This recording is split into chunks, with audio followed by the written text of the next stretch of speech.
मन जानता मैं कौन हूँ। मैं टीना साहू, मैं छत्तीसगढ़ की बेटी हूँ, मैं माटी महतारी हूँ।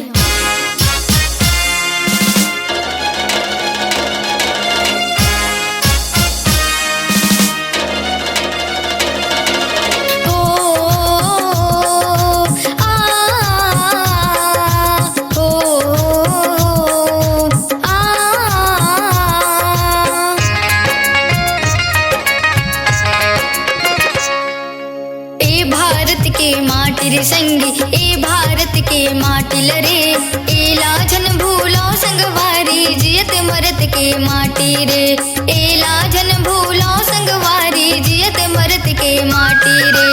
ए भारत के माटी रे संगी ए भारत के माटी लरे, ए लाजन भूलो संगवारी जियत मरत के माटी रे, ए लाजन भूलो संगवारी जियत मरत के माटी रे।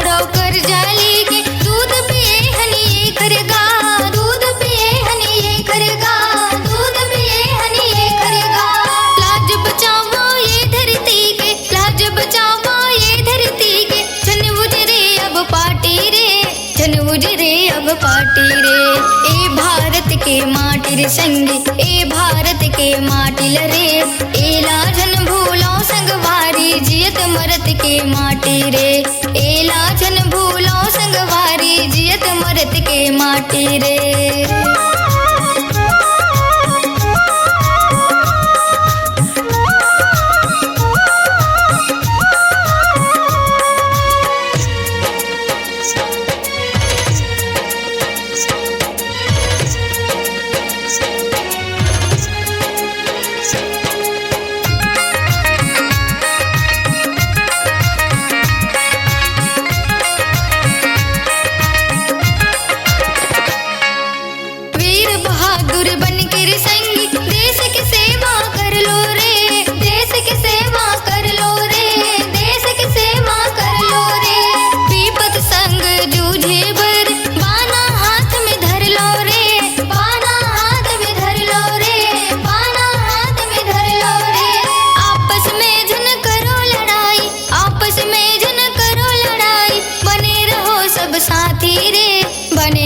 सब साथी रे ए भारत के माटी रे संगी ए भारत के माटी लरे, ए लाजन भूलो संगवारी जियत मरत के माटी रे, ए लाजन भूलो संगवारी जियत मरत के माटी रे।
रे संगी ए भारत के माटी लरे, ए लाजन भूलो संगवारी जियत मरत के माटी रे, ए लाजन भूलो संगवारी जियत मरत के माटी रे।